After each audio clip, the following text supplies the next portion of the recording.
Hello students, I am Savita Gupta, language instructor. Welcome in learn with Savita. आज हम class 12th की English book vistas जो कि एक सप्लीमेंट्री रीडर है उसका लेसन 1 जिसका नाम द थर्ड लेवल है उसके क्वेश्चन आंसर इस वीडियो में कवर करने जा रहे हैं. What was the psychiatrist's reaction when Charlie told him about the third level?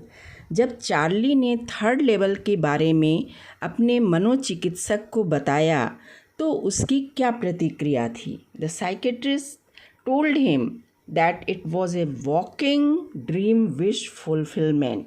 Walking dream wish fulfilment. तो जो मनोचिकित्सक था चार्ली का उसने उसे बताया कि ये जो थर्ड लेवल है ये आपकी जागती आँखों से देखे गए दिवा स्वप्न के पूरा होने जैसा है. वॉकिंग ड्रीम जागती आँखों से देखा गया विश यानी कि जो दिवा स्वप्न है वो फुलफिलमेंट यानी कि पूरा होने जैसा है. He also told that Charlie was unhappy of his surroundings. Surroundings यानी कि आसपास का माहौल. उसने चार्ली को ये भी बताया कि आप अपने आसपास के वातावरण से दुखी हैं इसलिए ऐसा आप सोचते हैं. What does the third level refer to? Third level तीसरा तल किसके लिए कहा गया है. The third level refers to the imaginary. Imaginary यानी कि काल्पनिक. अंडरग्राउंड यानी भूमिगत. तो जो तीसरा तल है वो ग्रैंड सेंट्रल स्टेशन का.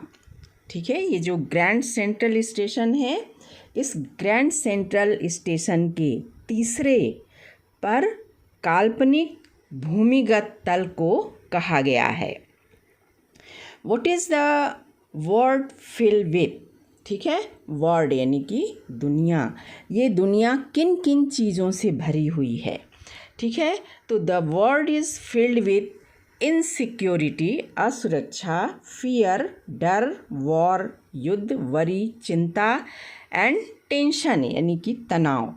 तो the world is filled up with insecurity, fear, war, worry and lots of tension. ये जो दुनिया है ये असुरक्षा, डर, युद्ध, चिंता और अन्य दूसरी तरह के ढेरों तनाव से भरी पड़ी है.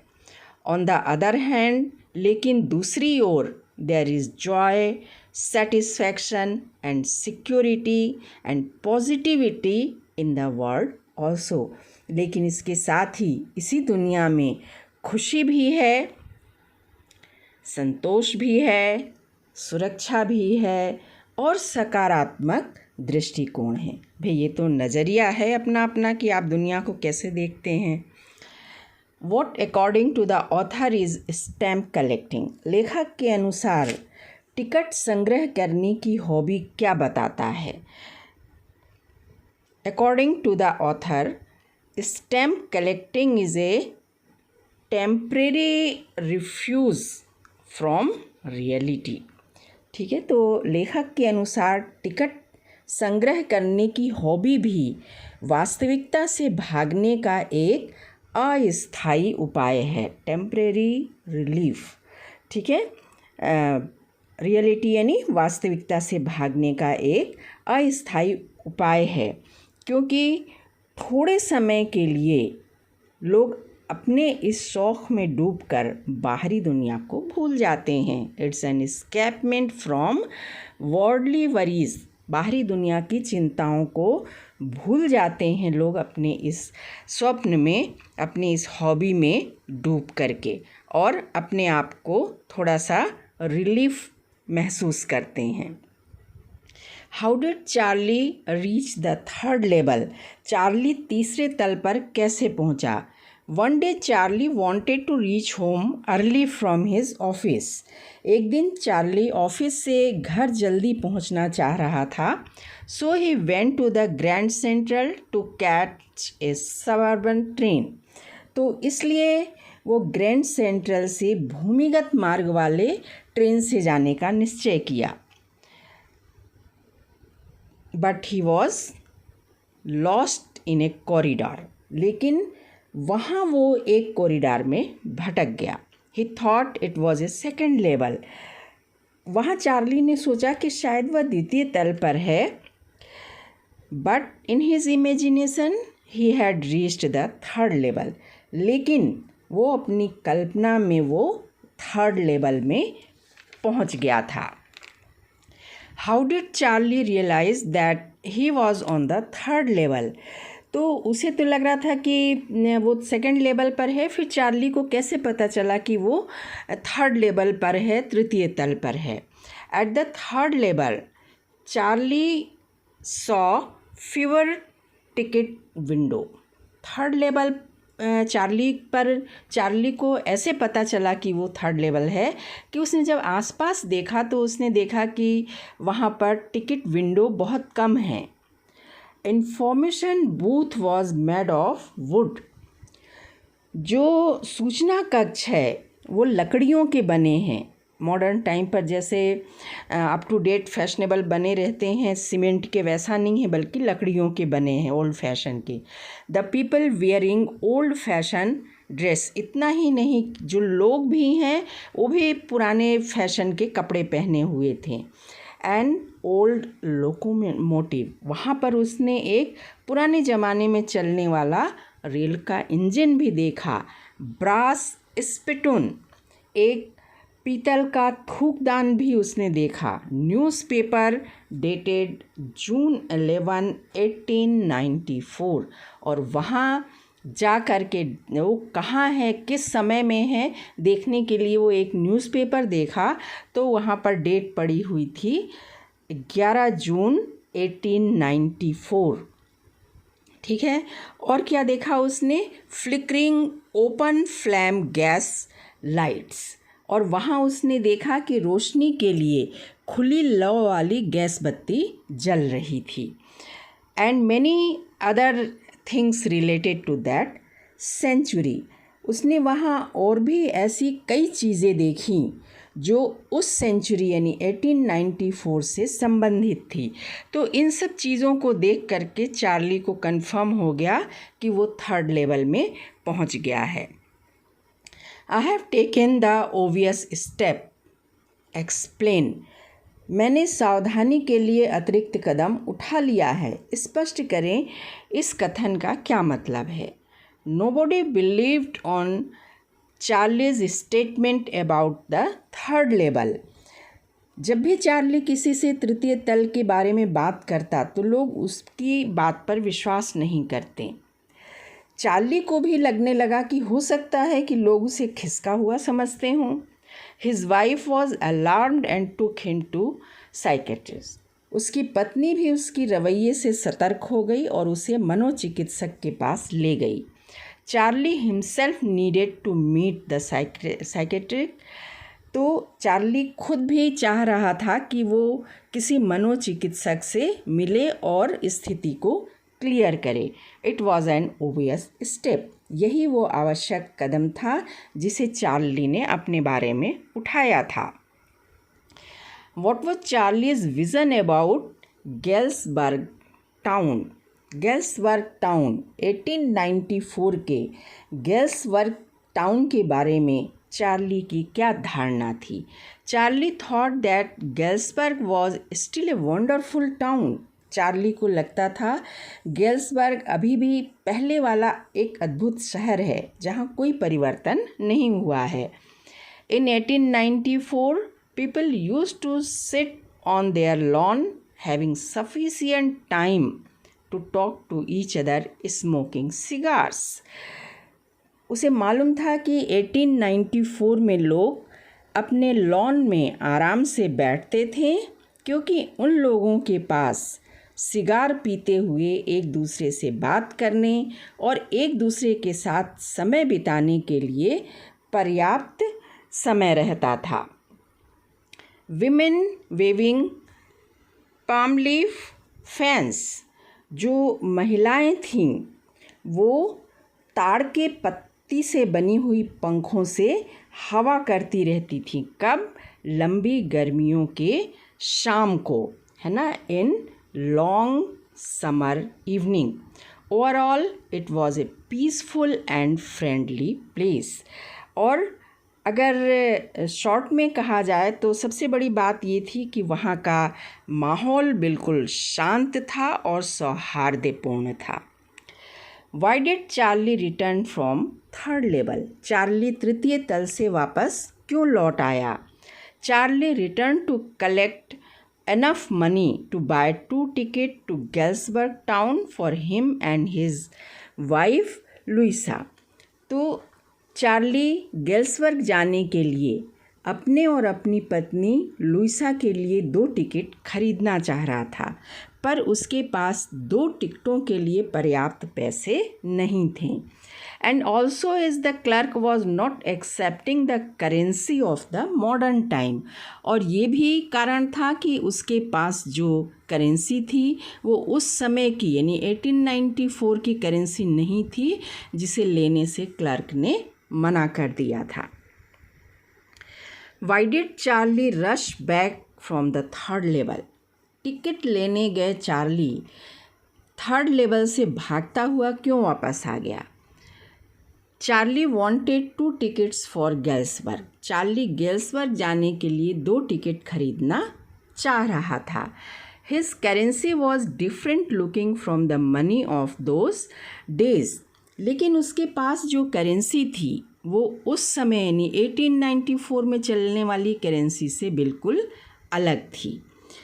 ठीक है। The clerk thought that the money was fake. Clerk को लगा कि चार्ली उसे गलत पैसे दे रहा है, तो उसने चार्ली को धमकाया। किस लिए धमकाया? कि एक्चुअली क्या होता है कि एक जगह के करेंसी को दूसरी जगह पर चलाने की कोशिश करना एक अपराध होता है ना। तो क्लर्क ने उसे इस बात के लिए धमकाया कि ये गलत करेंसी दे रहा है। He threatened to get Charlie arrested. और उसने कहा, उसको धमकाया चार्ली को उस क्लर्क ने कि तुम गलत करेंसी दे रहे हो तो मैं तुम्हें गिरफ्तार करवा दूंगा। So Charlie rushed back from the third level. ठीक है। चार्ली जेल नहीं जाना चाहता था, चाहे वो कहीं की भी जेल क्यों ना हो, भले वो 1894 की जेल क्यों ना हो, इसलिए वो थर्ड लेवल से भागता हुआ वापस आ गया। Would Charlie ever go back to the ticket counter on the third level to buy tickets to Galesburg for him and his wife?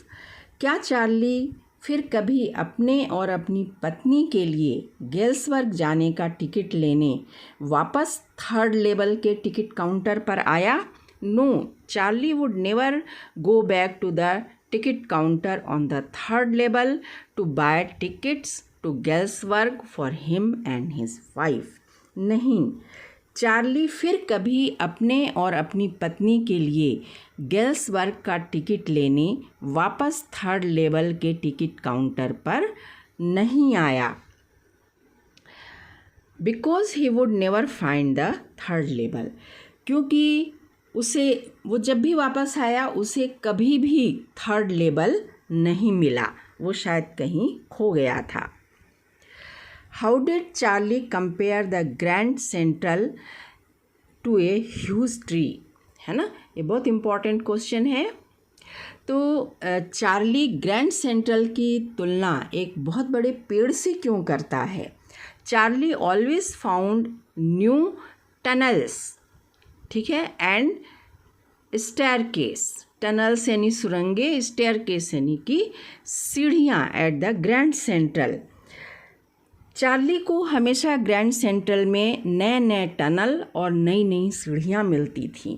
He begin to suspect यानी शंका करना, that grand central was like a huge tree. धीरे धीरे उसे शंका होने लगी कि ग्रैंड सेंट्रल एक बहुत बड़े पेड़ की तरह है। It used to push out new corridors and tunnels like the root of a tree. जो हमेशा नए नए टनल और अलग अलग तरह की सीढ़ियों को निकालता रहता है, ठीक वैसे ही जैसे कि एक बहुत बड़ा पेड़ नीचे की ओर अपनी जड़ों को निकालता है। ध्यान दीजिएगा कि जड़ें भी भूमिगत होती हैं और थर्ड लेवल भी भूमिगत है। What is a first day cover? First day cover क्या होता है? When a new stamp is issued, जब भी कभी कोई नया टिकट जारी होता है, टिकट है ना, तो stamp collector buy some and use them to mail envelopes to themselves on the very first day of the sale. और जैसे ही वो टिकट बिकना शुरू होता है, टिकट संग्रह जिनकी हॉबी है वे लोग कुछ टिकट को ख़रीद लेते हैं और फिर उसे एक लिफाफे पर लगाकर खुद के ही एड्रेस पर पोस्ट कर देते हैं उस दिन, है ना। And sale and the post mark proves the date. और उस दिन उस टिकट पर जो सील लगती है उसमें उस दिन की डेट डली होती है, यानी जिस दिन टिकट सेल हुआ है, जारी हुआ है, उस दिन की डेट लगती है। इससे क्या होता है कि टिकट किस दिन जारी हुआ, डेट प्रूफ हो जाता है। This envelope is called a first day cover. इसी लिफाफे को फर्स्ट डे कवर कहते हैं। दे वर नेवर ओपन। पते पर पहुंचने के बाद ये लिफाफे कभी खोले नहीं जाते हैं। They just put a blank paper inside the envelope. इसलिए नहीं खोले जाते हैं कि इसमें कोई लेटर नहीं रहता है, सिर्फ एक कोरा कागज़ रखा होता है। एक्चुअली उस दिन के टिकट को संग्रह करने के लिए ये स्टेप उठाया जाता है। How much old currency did Sam buy? Third level पर जाने के लिए, गेल्सबर्ग में जाने के लिए सैम ने कितनी ओल्ड करेंसी यानी कि पुराने समय की करेंसी 1894 की करेंसी को ख़रीदा था। Sam bought old currency worth $800। $800 की करेंसी सैम ने ख़रीदा था। What business did he want to do? Sam वर्तमान में तो एक मनोचिकित्सक था, लेकिन अतीत में पहुंच करके वो कौन सा बिजनेस करना चाह रहा था? Sam wanted to do the business of hay fodder and grains. अतीत में पहुंच करके सैम जो बिजनेस करना चाह रहा था वो ये था, उस समय घोड़े बहुत थे, जानवर बहुत थे, तो हे सूखी घास, फोडर यानी चारा, ग्रेन यानी कि दाने जो ये जानवर खाते हैं, उसको बेचने का बिजनेस वो करना चाह रहा था। How did Charlie learn that his psychiatric friend had reached Galesburg of 1894? Charlie को कैसे पता चला कि इसका मनोचिकित्सक मित्र सैम 1894 के गेल्सबर्ग में चला गया है? One day Charlie discovered a first day cover in his stamp collection. एक दिन अपने टिकट के संग्रह में एक फर्स्ट डे कवर उसके हाथ लगा। It was addressed to his grandfather at his Galesburg address. यह गेल्सबर्ग के पते पर उसके दादाजी के नाम से भेजा गया था। In it he found a letter of July 1894। तो हालांकि ये फर्स्ट डे कवर खोला नहीं जाता था, लेकिन वो बहुत ही ज़्यादा उत्सुक होकर के चार्ली ने उस लिफाफे को खोल लिया और उसने पाया कि लेटर पर जो डेट लिखी है वो 18 जुलाई 1894 की थी। In it he found a letter of July 1894 addressed to him by Sam। Sam जो उसका मनोचिकित्सक मित्र था, वो चार्ली को संबोधित करते हुए ये पत्र लिखा था। This proved that Sam had reached Galesburg of 1894। इससे ये पता चल जाता है कि सैम 1894 के गेल्सबर्ग में चला गया था। What was the content of the note that Sam wrote to Charlie? तो उस फर्स्ट डे कवर में जो लेटर था उसमें सैम ने चार्ली के लिए क्या कंटेंट लिखा था, क्या चीज़ लिखा था उस लेटर में। Sam said that he had found the third level.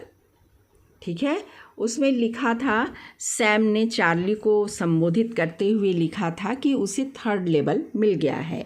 That he had already been here for 2 weeks. और उसमें ये भी बताया कि पिछले 2 हफ्तों से वो वहीं रह रहा है।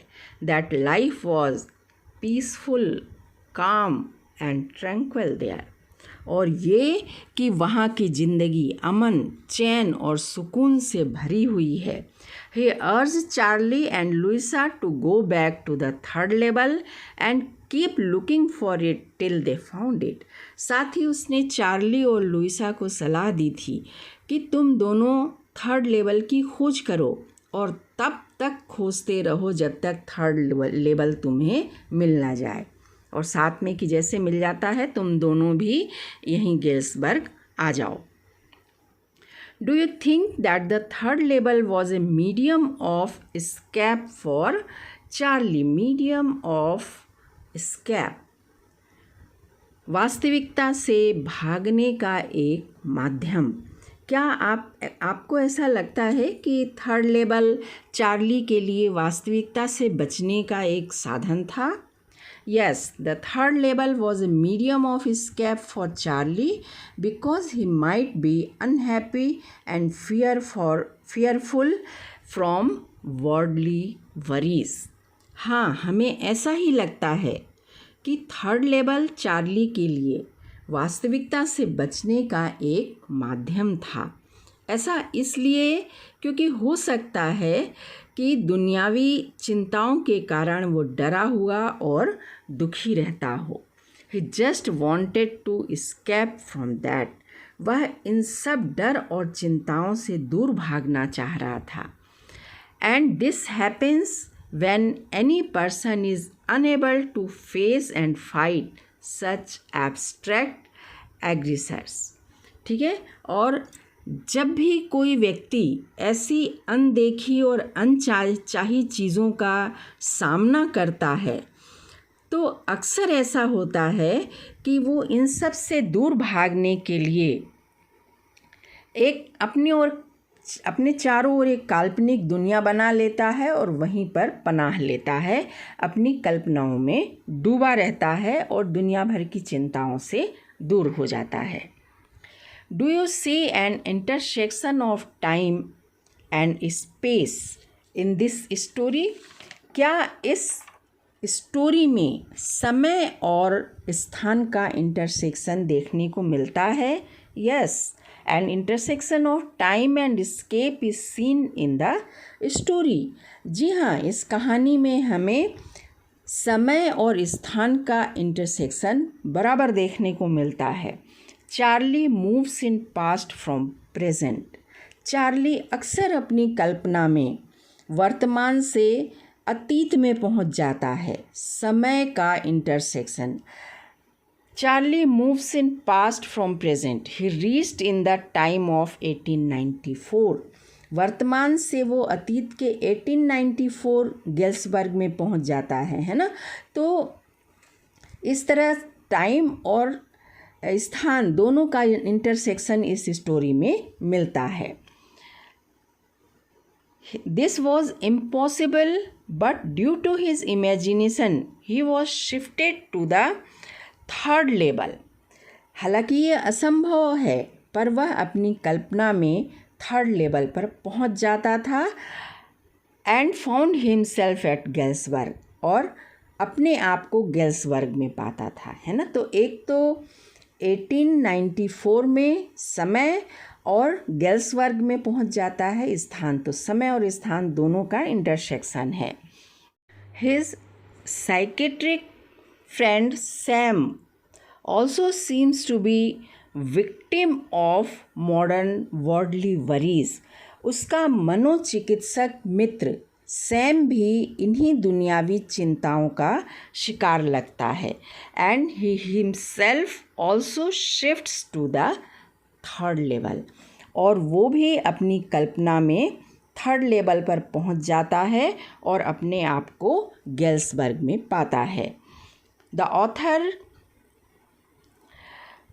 Jack Finney is a science fiction writer. Science fiction writer. वास्तविकता तो ये है कि इस स्टोरी के जो राइटर हैं जैक फिने, वो एक साइंस फिक्शन राइटर हैं and presents the intersection of time and space both in a very logical वे, और अपनी कहानियों में वो समय और स्थान के इंटरसेक्शन को बड़े ही तर्कसंगत रूप से दिखाते हैं and proves its possibility due to escapements, और ऐसा होने की संभावना को वास्तविकता से पलायन के माध्यम से सही भी सिद्ध कर देते हैं।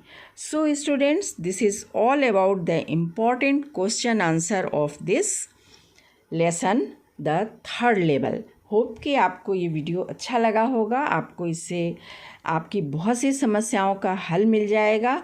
छोटे छोटे क्वेश्चन आंसर हैं, इन्हें लिखिए और याद करिए। मेरे चैनल को सब्सक्राइब करिए, लाइक करिए, कमेंट करिए, और कुछ और भी अगर ग्रामर में कुछ चाहते हैं तो उसका डिमांड कमेंट बॉक्स में लिख दीजिए, मैं ज़रूर पूरा करूँगी। बहुत से बच्चे लिखते हैं। Thank you, thanks for watching.